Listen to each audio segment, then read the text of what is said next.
this morning that's going to center on not being held hostage to things outside of ourselves, like technology, and opening up to a state of mind where we realize that we can live without dependency upon names and symbols and words and definitions, because this is the way that the mind is held hostage by itself. It kind of gets into a limitation of belief because it's labeling everything. It's giving meaning to everything, and it's as if things exist on their own outside of your consciousness and are split off from other things that we name and separate off. So chair, body, floor, ceiling, lights, all of these things become solid, and the special word they use is reified, made real, independent of the perceiver that sees and interacts with them. So objects take on their own reality, and there's a split between your consciousness and the objects. And that is what these deeper teachings are made to heal. You get liberated from concepts, liberated from dependency on words and symbols. And if you look in all of the great traditions, this is the way the mind comes to rest in peace. And we know from even the word peace in the Hebrew tradition, it really is coming from a root word that means wholeness. So you really can't have peace until you recognize the wholeness or the unity behind the diversity. If you're only focused on diversity and everyone has their own special label and name and description, then you're lost in fragmentation. You're lost in pieces of humanity. And you can never find peace when you're lost only within the phenomena of manifestation. There is something primordial, something completely whole and transcendent of all of the different ripples upon the ocean. Now, what's beautiful about these teachings is, what is the ripple without the ocean? The ripple is the ocean. But when you lose sight of the ocean, you get lost in the ripples. Your mind is disconnected from its ground or source, from its peace, and now you're looking only at fragmentation. And you'll never find a sense of fulfillment or rest, right? So these teachings are designed to bring you back. And it reminds me, and you know this, I'm sure, there was this drawing done in the early 20th century by William Eli Hill. And it's that optical illusion of the old woman and the young girl. And it depends on how you're looking at the painting. And actually, or drawing, psychologists have actually used that drawing as a way of saying how our prejudices and our judgments actually condition what we're going to see. Is it going to be the old woman, or is it going to be the young girl? And this kind of pertains to our conversation, because simultaneous to the experience of fragmentation and things and objects and names and all of the stuff we've been talking about, the old woman, you might say, the things that decay and are kind of headed towards death, there is this unity that's right here, right now. And it's just a matter of shifting our perception. And that's what meditation does. It quiets down the mind and it turns your attention onto the awareness itself. So we could do this while we're even sitting here listening. You can actually take your attention and place it upon being aware, right? And it begins to move you from being outwardly focused to inwardly focused, right? So your awareness is that way of re-entering your own peace, right? This is often lost when we're caught up in stories and names and meanings. And so we're going to be using the teachings of Taoism and Chan or Zen Buddhism and A Course in Miracles this morning to keep bringing us more and more into this wholeness and to understand how symbols can be used effectively to communicate liberation, but they can also be major impediments. And so we don't want to be used by symbols. We want to recognize this deeper state within our own consciousness and then be able to interact in the world of form, but not get lost in it. Okay? So let's take a moment and settle down and breathe.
So as we enter into this period of meditation, remember to turn your attention onto your attention. Just be aware of awareness and relax.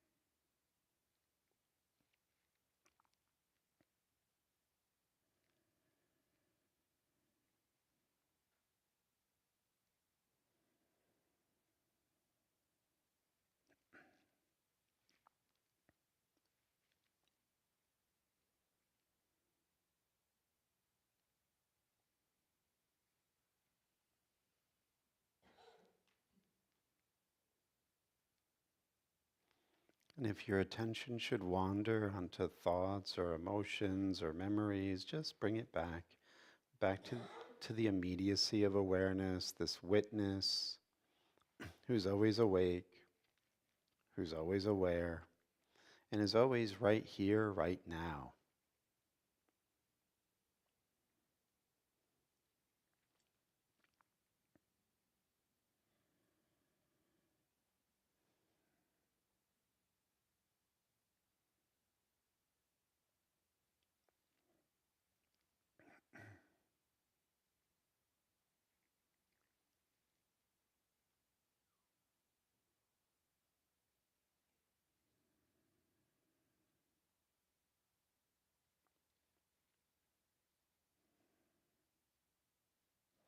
And what's amazing and mysterious is it doesn't matter if you're aware of the chair or your feet on the floor or the moon or the sun.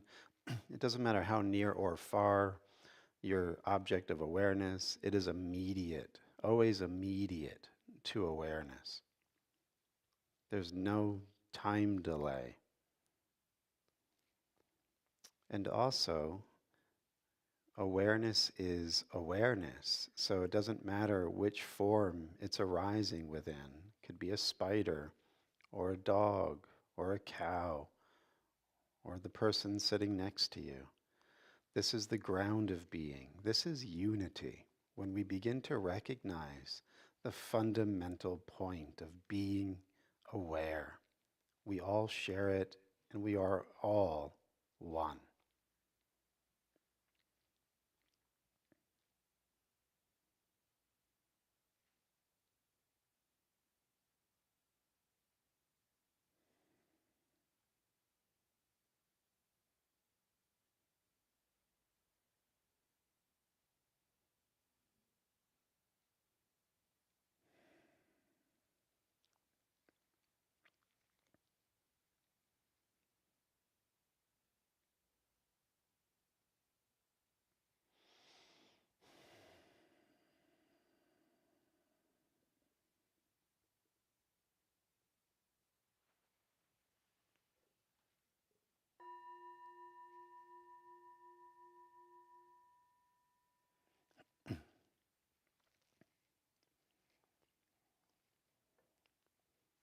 So this awareness that we're pointing at this morning has been called by many names: Buddha mind, Tao, Christ mind, great mystery, Holy Spirit. So we want to recognize, as we've started our conversation already, on the fact that we don't get hung up in symbols here, that symbols are at best pointers. And as Buddha said, my teaching is a finger pointing to the moon. Don't get caught on staring at the finger. Go to the moon, moon being enlightened mind, pure awareness. So all teaching, all language is a symbol pointing. And Buddha's teaching points you directly to enlightenment. But if you are caught within the concepts and the forms, you can be mistaken in thinking, well, Buddhism is this set of beliefs, this doctrine, Christianity is this doctrine, etc. And what we're missing is the point that all these symbols and words are vehicles to take us to the other shore. Once we're on the other shore, as Buddha said, we don't pick up the teaching like it's the raft and carry it on our head once we get to the other side. It served its function. We let it go. So symbols are provisional. They're vehicles to take us to a destination that is beyond symbols, right? Now, keep in mind, as we're going to see later on with A Course in Miracles, we get to the other shore, we come to this state beyond symbols, beyond names, beyond form, in the pure abiding of joy, in this pristine, bright awareness. And then we come back into the world and we use symbols.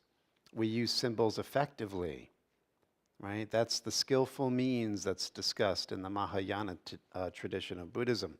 We use these words, we use these teachings, not to entrap people in more religious belief, but to free them into that direct experience that is already their self.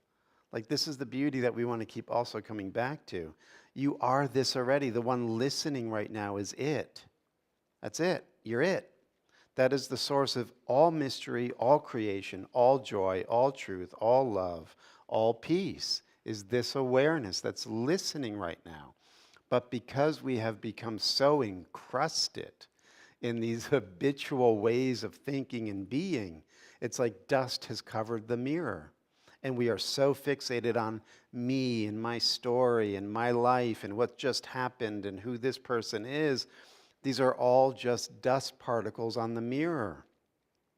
But we've become completely hypnotized in thinking that this is it. The beautiful thing is, in the next instant, you can go from looking at the old lady to seeing the young girl. And who wouldn't want to see a young girl? No, I'm just joking. Come on. Get your head out of the gutter. But this is the idea, is you shift instantly. So you can drop the story, you can drop your meanings, you can drop your attachments. And yes, they're habitual, so they're going to come back.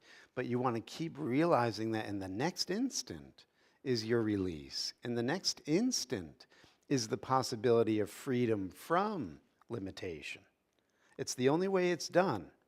Your willingness is key, but it's always instant by instant by instant. Yeah? So don't let the ego cloud that realization. Right now is salvation. Right now is liberation. Right? There's that beautiful statement in the Course, heaven is here. There is nowhere else. Heaven is now. There is no other time. And what is heaven? Your awareness. The awareness. That's it. But we're turned away from it. We're distracted away from it. We don't realize who we are, what we have. Right? This is the priceless gem, the Buddha said, was sewn within our lapel, and we're so drunk and confused in our stories and ego belief system that we don't realize we have it already. We're rich. Right? This was taken up by Hakuin Zenji, the great Japanese Zen master. He says we're like the child of a rich man who's wandered away among the poor. We are like one in the midst of water, crying out in thirst, so imploringly.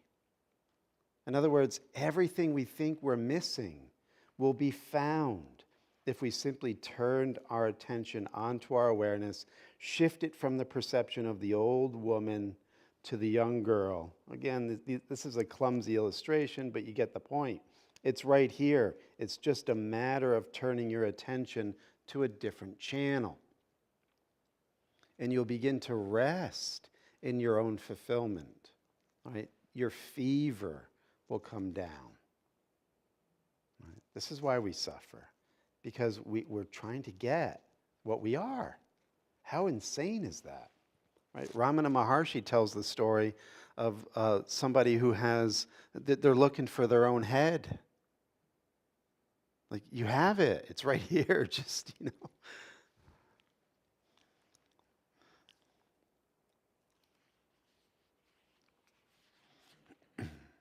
So the Tao Te Ching.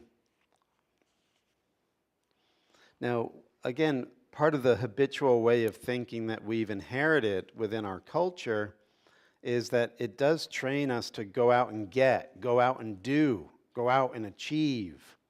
And this is very different from the Eastern way. When Alan Watts hit the scene in the late 50s and early 60s, it was sort of a revolution in thought, because this was just when things were beginning to percolate. Zen masters were coming over, gurus were coming over, and the culture was in a major shift or sea change, where the materialistic impulse was really being seen through as not really fulfilling. We don't really want to acquire and dominate and, go out and be somebody. We actually want to discover what we already are. So this type of thinking has its appeal in our Western sentiment, our Western sentiment, but it's been covered over by this sense of success. Success being like, a handful of $100 bills and Lamborghinis and such. This isn't success. And so what we're embarking on now is a teaching that seems to take away, undo, rather than give or add on to. Because if the truth is true, your awareness is the treasure. Your awareness is what you're looking for. So we have to remove what's in the way in order to understand the way, or the Tao.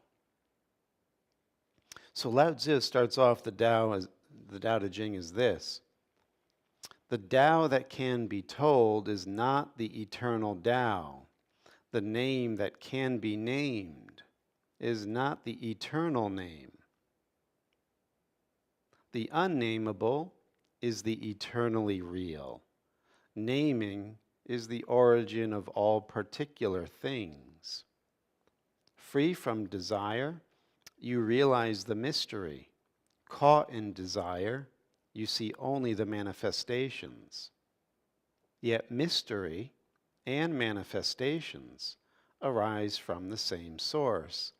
This source is called the darkness, right? The transcendent.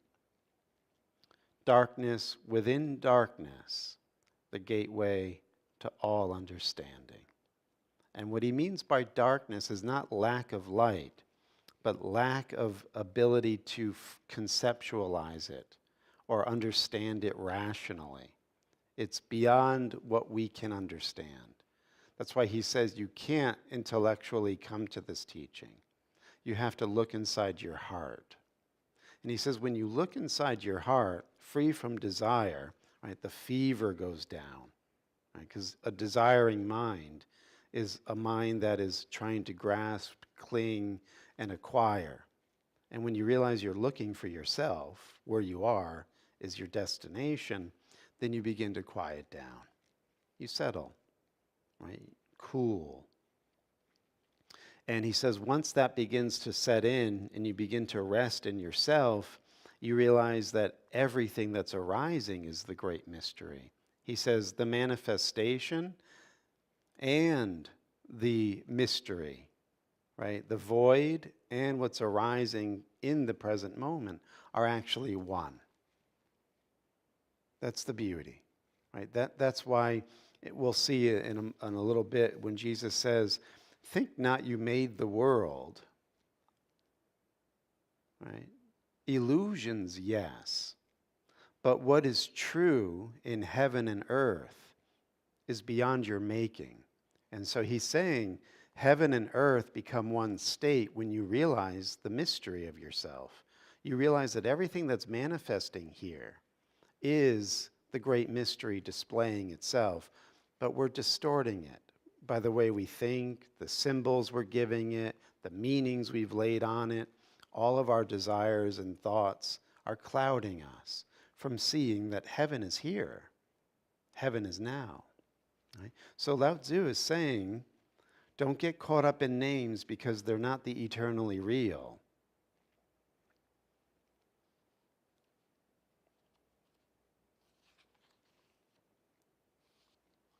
And so let's pause for a second because that is something that we really want to experience. So for an instant, ask yourself, invite yourself to just, throughout this conversation, keep dropping your attachment to names, definitions, symbols, concepts. Yes, they're going to arise, but don't accord them any value for the next 40 minutes. Just let them come and go like clouds in the sky. Right? Don't give them the meaning and the reality that you normally do. Take a vacation from symbols and concepts and stories and emotions and thoughts. Just let them go. Let them arise. They're going to endure for a little while, and then they're going to dissolve. More will arise, abide, and dissolve. Right? So take yourself and stay in the stillness. Don't get caught in chasing symbols, and don't be labeled or labeling in names.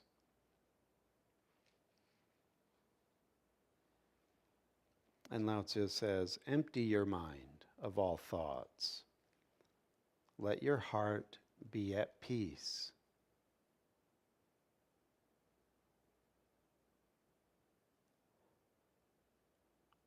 Watch the turmoil of beings, but contemplate their return. That's a great instruction. Watch the turmoil of beings. Some people are really caught in a hard time right now. But you can actually stay rooted, don't lose your peace. You can never save a drowning person by jumping in. You actually have to stay on solid ground. Stay in your peace and watch. And as you're watching, you actually know that at some point, that energy will shift. They will come back to their ground. They will return home. Might not be this life, but they will. Right? The softening and opening to your greater self gives you a perception that is, way beyond the linear timeline of one human life. You're not so caught up in the drama of the one human life anymore. You see things in a more universal way. And so even when beings are in turmoil, they're working out their karma. They're working out their projections and their past actions. Eventually, they will come to settle. Everyone does. Each separate being in the universe returns to the common source. Returning to the source is serenity. If you don't realize the source, you stumble in confusion and sorrow. When you realize where you come from, you naturally become tolerant, disinterested, amused, kind-hearted as a grandmother, dignified as a king, immersed in the wonder of the Tao. You can deal with whatever life brings you. And when death comes, you're ready.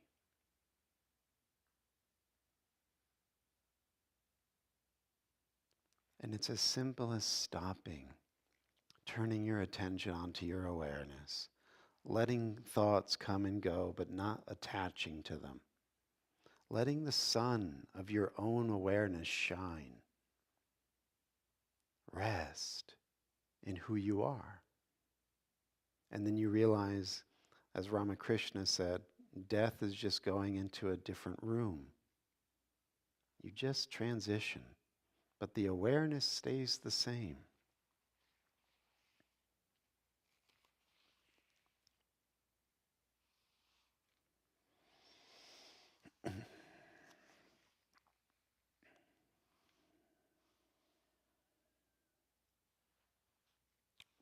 Let's see, last one here.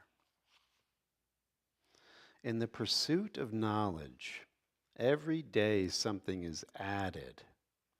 In the practice of the Tao, every day something is dropped. Less and less do you need to force things until finally you arrive at non-action. Right? Now, if you're familiar somewhat with Taoism, this word non-action or wu wei is something that you've come across.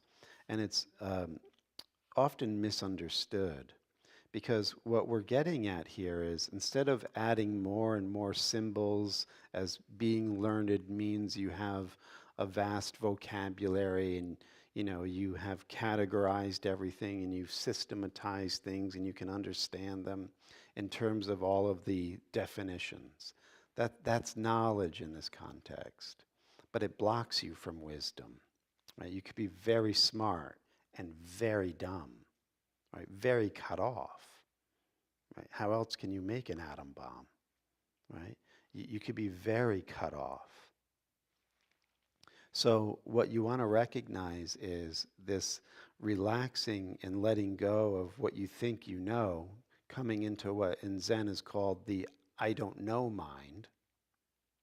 And as you enter into the I don't know mind, something else takes over, right? This is what St. Paul will say, it's no longer I that lives, but the Christ that lives in me and does the works through me. It's the power of the Father that does the works, Jesus says. I don't speak of myself, it's the Father that speaks. Like, this is the mind that has come home to itself. This is the mind that has found rest. Something grand, mysterious, now lives your life, is your life, truly. And that's what Wu Wei is. In Taoism, Wu means the great Tao, absence, the no thing, the transcendent, and Wei means action. So when you're in Wu Wei, it's not that you're just kicking back and having a beer and doing nothing. No, it's the great mystery acts through you. You don't have to intellectualize it. It's just moving through you. You're a channel of it. And that's what made Zen so powerful, because these Zen masters were resting in that. And that's why their actions were so tremendously transformative, as we're going to see when we look at Lin Chi and Yun Men this morning. That they were acting from the Father, from the Tao. Right? Very powerful. As Lao Tzu says, if men and women can center their lives in the Tao, all this world would be harmonious. Right? This is how you get things done. You change things from the very fabric of consciousness. You don't do it through force. You can't force it. Less and less do you need to force things until finally you arrive at Wu Wei. When nothing is done, nothing is left undone. True mastery can be gained by letting things go their own way. It can't be gained by interfering. Let beings follow their nature. That's Krishna's advice to Arjuna in the Bhagavad Gita. Let beings follow their nature. What can restraint or control or interfering do for them? They're going to do what they're going to do. And if you're caught in desire and control and think you need to shift and change that because you've labeled it as wrong or bad and you need to do it this way because my label of good is this and you need to follow my label, my morality, my belief, then you're caught in delusion. And you'll never have peace, and they're still going to do what they want to do. Right? Isn't that how it works? So wisdom is knowing this. Wisdom is abiding in that state of unmovable peace and clarity of vision. Because you realize that the Tao is actually what's moving and governing all things ultimately. And because you can pan out and take a more impersonal, universal perspective that's informed by direct experience of what you are and what everything is, then you're not going to try to force or change anyone. Even if they seem to be acting destructive, let the Tao act through you if that's what's going to happen. But don't let your human mind get involved. You'll just mess things up more.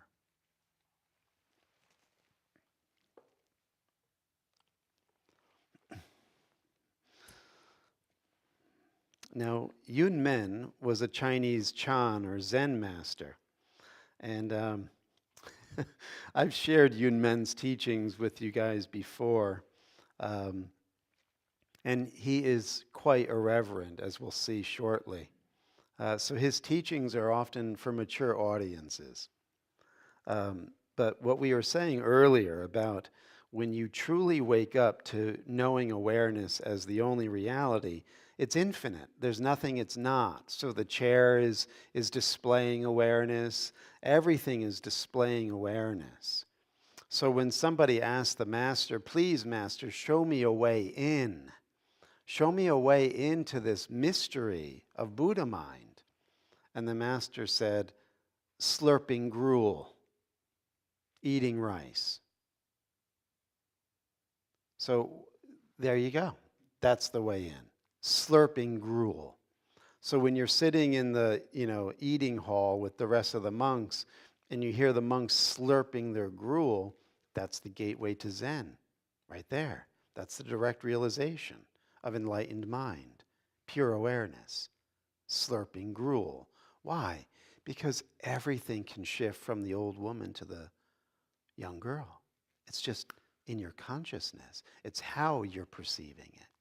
What are you looking for? There's the display. Right there. The infinite is winking at you, shining through the slurp. That's why Jesus would often say after giving an esoteric teaching, for those who have eyes to see, let them see. For those who have ears to hear, let them hear what the Spirit is saying. The Spirit is in the slurp. That's a good title for this message. The master said, I have no choice. If I tell you that right now nothing is the matter, I have already buried you. However much you want to make progress and seek intellectual understanding by looking for words and chasing after phrases and setting up questions and inquiries by means of 1,000 differences and myriad distinctions, it just brings you a glib tongue and leads you further and further from the Tao. Where is there an end to this? Right? So you can see as we're getting into this more and more that when you know a lot, it oftentimes dims your light because it's all up here. It's all intellectual. It's all conceptual. There's no pith. There's no energy, right? No power in it. That's why the settling down gives you power. The settling down gives you insight. The settling down allows you to see your life, and then that deeper Tao or your Buddha nature or your Christ mind will go, this is the course to take in that relationship. This is what you're going to do next, because this is the next unfoldment coming from your deeper wisdom. If you're caught in words and theories, you weaken yourself. You don't see clearly. You don't see straight, right? So this is why the teachings of the Tao or Chan or A Course in Miracles is removing the blocks, taking away, not adding, because you're already it. As it says in the Course, it's been said the kingdom of heaven is within you, but better said is the kingdom of heaven is you. Right? This is the one listening right now. This is the beauty. This is why we become inspired and motivated to do this deeper inquiry, because we have the gem. It's just hidden from our awareness. We're already the rich kid, and we're just associating with corruption and poverty. But we're not that. We're just confused. We need to get clear. And we're not going to get clear attached to symbols and words. Now, if you easily chafe over swear words, you might want to leave now or turn off your device. I get a kick out of it. So, like I said, Yun Men is very irreverent, and it's always done with a point.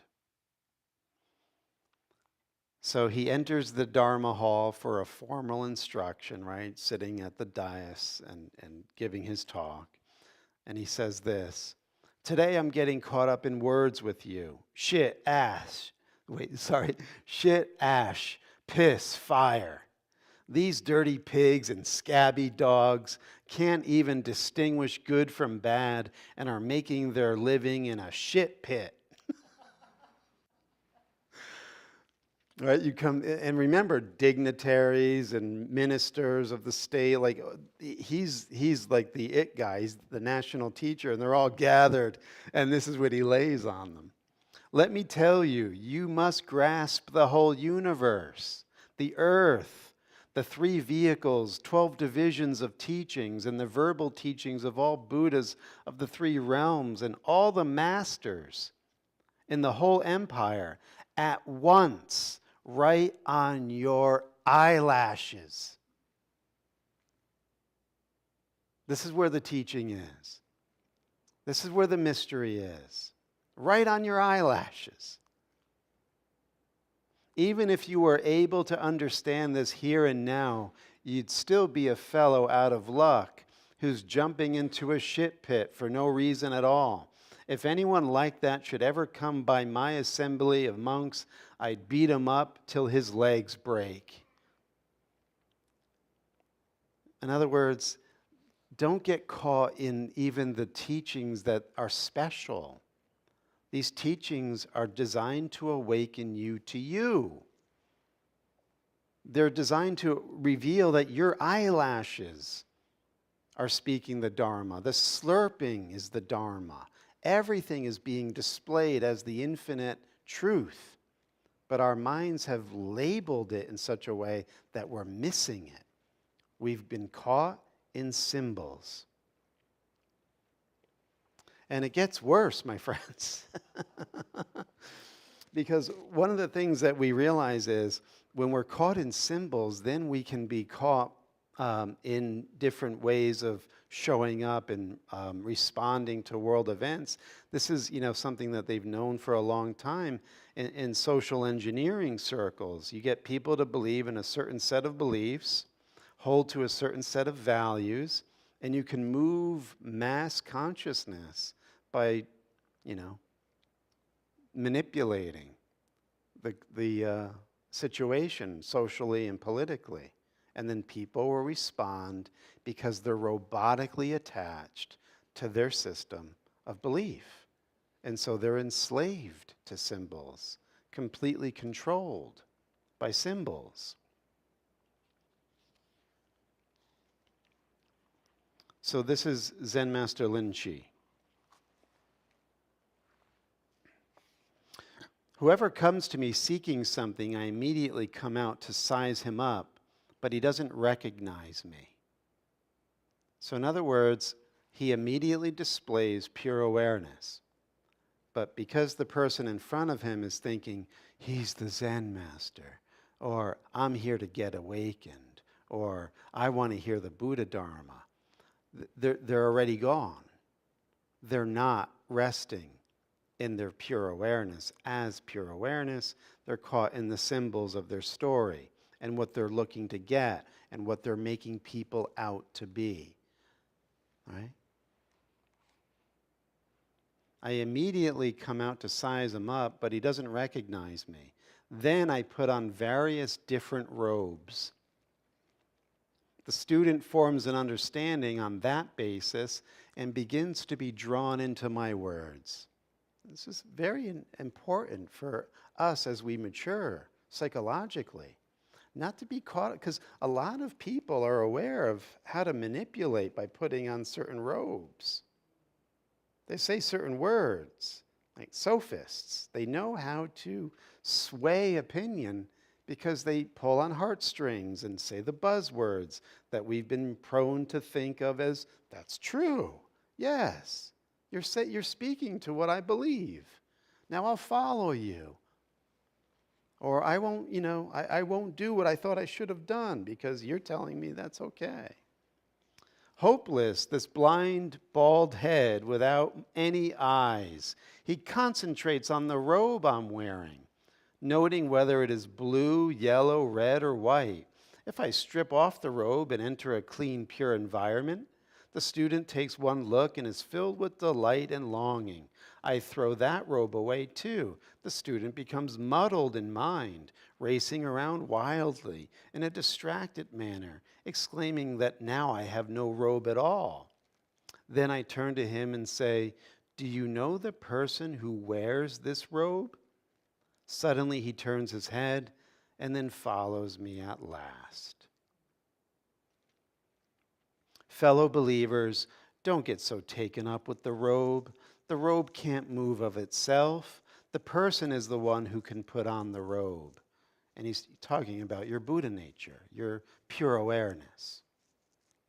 There is a clean, pure robe. There is a no-birth robe, a Bodhi robe, a Nirvana robe, a Patriarch robe, a Buddha robe. Fellow believers, these sounds, names, words, phrases are all nothing but changes of robe. The sea of breath in the region below the navel stirs itself into motion. The teeth batter and mold it, and it comes out as a statement of an idea. So we know for certain that these are mere phantoms. Fellow believers, the karma of sounds and words finds outward expression. The objects of the mind are manifested within. Because of mental processes, thoughts are formed. But all of these are just robes. Right? So this is the disrobing. Right? In Tibetan tradition, it's referred to as naked awareness. And the reason why it's called naked awareness is because you're no longer trying to clothe it with names and forms and thoughts and opinions. You're taking everything off. This moment. Right?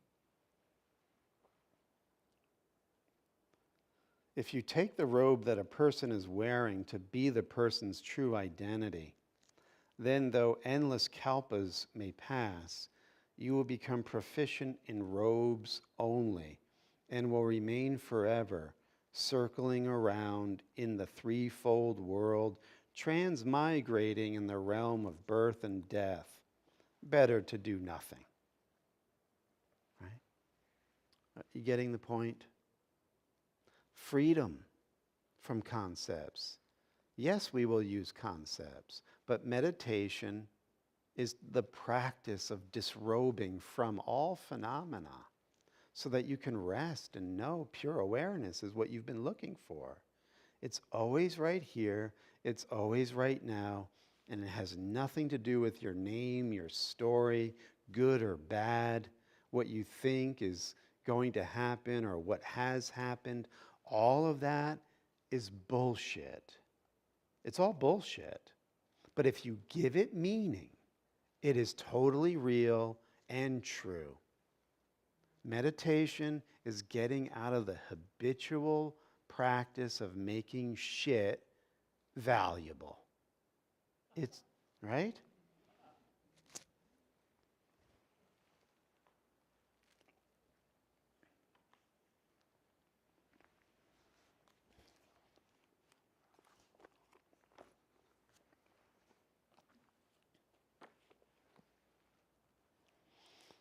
So this is an amazing lesson from A Course in Miracles. It's lesson 184.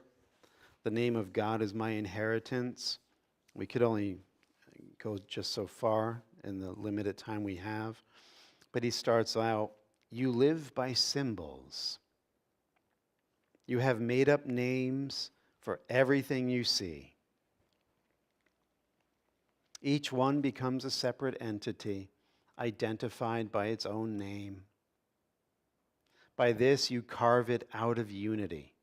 By this you designate its special attributes and set it off from other things by emphasizing space around it. This space you lay between all things to which you give a different name, all happenings in terms of place and time, all bodies which are greeted with a name. This space, now listen carefully here, this space you see as setting off all things from one another is the means by which the world's perception is achieved. You see something where nothing is. Right? Because these are all made up names. They don't really exist. Everything we think is, you're not really rich. It's a name you were given at birth, right? And yet when I think that's you, I've already established in my mind that's the truth. That's who you are. And as a result, I can't see who you are. I'll never know you if I stay attached to you as the name. So we see something where nothing is, and see as well nothing where there is unity, a space between all things and between all things and you. Thus do you think that you are given life in separation. By this split, you think you are established as a unity which functions with an independent will.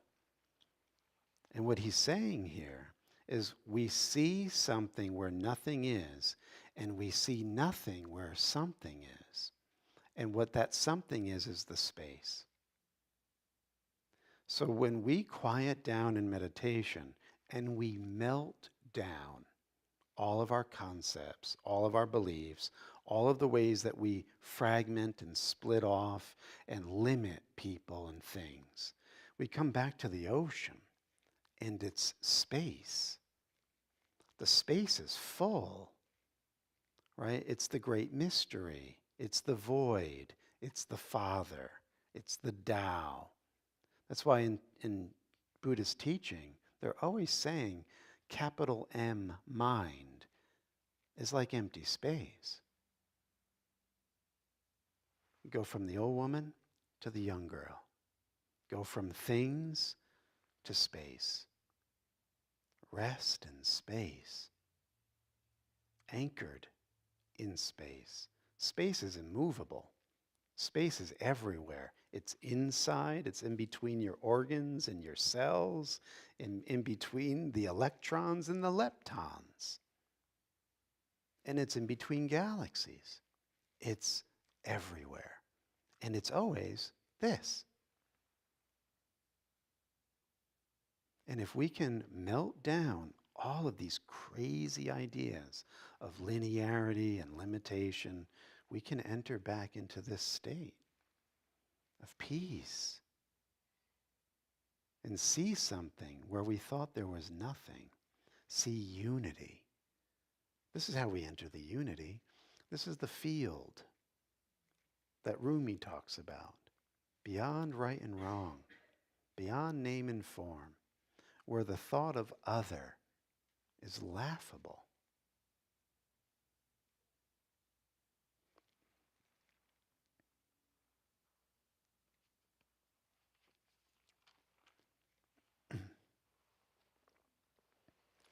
So he's saying we have gone through this training from when we came out of the womb to learn all these names.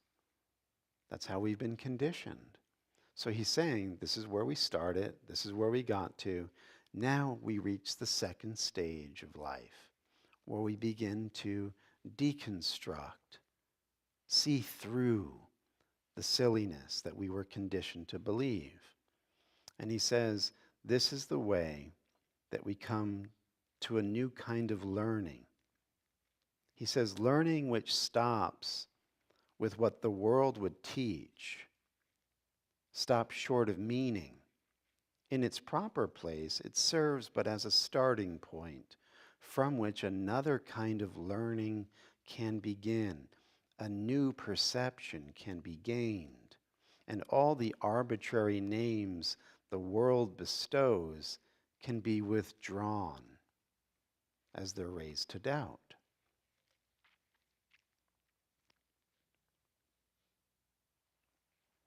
So then he says, when you come to this place within yourself, you will go beyond the learning of the world. He says, you can leave the prison house from which you can go into the sunlight and forget the darkness. This is your meditation. You leave behind the learning of the world. You go from the darkness into the sunlight of your pure awareness, this open and empty space, this field where all living things are one. Here you understand the divine word, the name which God has given you, the one identity which all things share, the one acknowledgement that is true, the one identity which all things share. This empty, open space of mind and spirit is shared by the lizards and the lovers. It's shared by the cars and the chairs. It's shared by everything. Everything is this space. That's why in these teachings, to do anything to the environment is to do it to yourself, because everything is an expression of this. There's nowhere you're not. This is all arising as the space of you. That's unity. That's real inclusion. All living things are here. Heaven is here. Love is here. But it can't be found in particular things. We have to melt those down in our mind. And then we finally find what we're looking for, that hidden jewel of our awareness. Then there's love. Then there's peace. Then there's safety. And the things of the world are always impermanent. They can be taken away in an instant. But once you're resting in this open space, you're here forever. This is the changeless in you. That's why we have to practice. We leave the darkness, enter the light. He says, you step back from the darkness, acknowledge what is true, and then step back to darkness. Not because you think it's real, but only to proclaim its unreality in terms which still have meaning in the world which darkness rules. Use all the little names and symbols which delineate the world of darkness, yet accept them not as your reality. The Holy Spirit uses all of them, but he does not forget creation has one name. Creation has one name, one meaning, and a single source which unifies all things within itself. Use all the names the world bestows on them, but for convenience. Yet do not forget they share the name of God along with you. No one can fail who seeks the true meaning of the one name. Experience must come to those who are ready for the word. But first, we must accept one name for all reality and realize the many names we gave its aspects have distorted what we see, but have not interfered with truth at all. Right? So I would promise you, if you don't know this already, as you sit within the stillness of the present moment, turn your attention onto the rock-solid ground of naked awareness, which is the one self in all beings and the space in which everything is arising.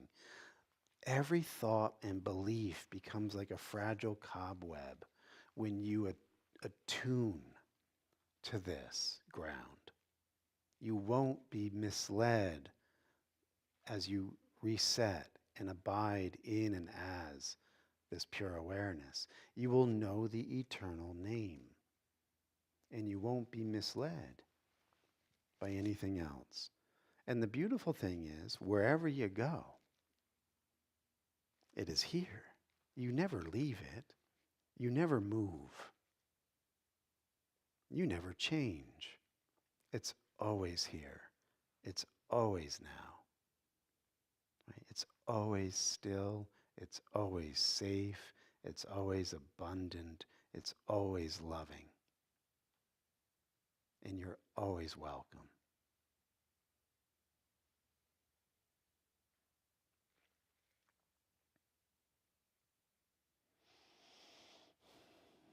Blue bag is going to go around.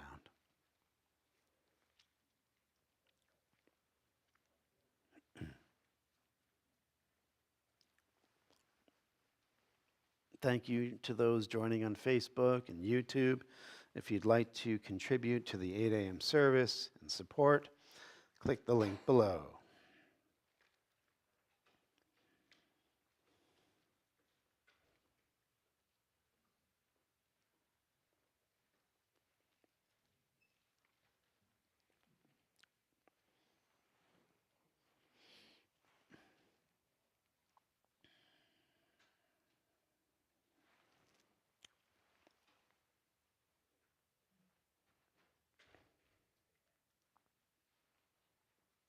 Thank you, Chuck. All right, my friends, let's rise and seal the deal.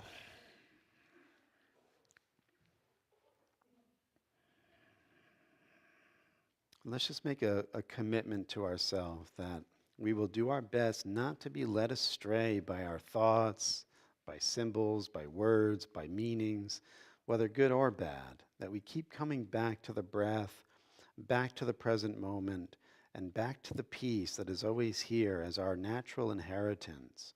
And we will realize that the light of God surrounds us, the love of God enfolds us, the power of God protects us, and the presence of God watches over us wherever we are.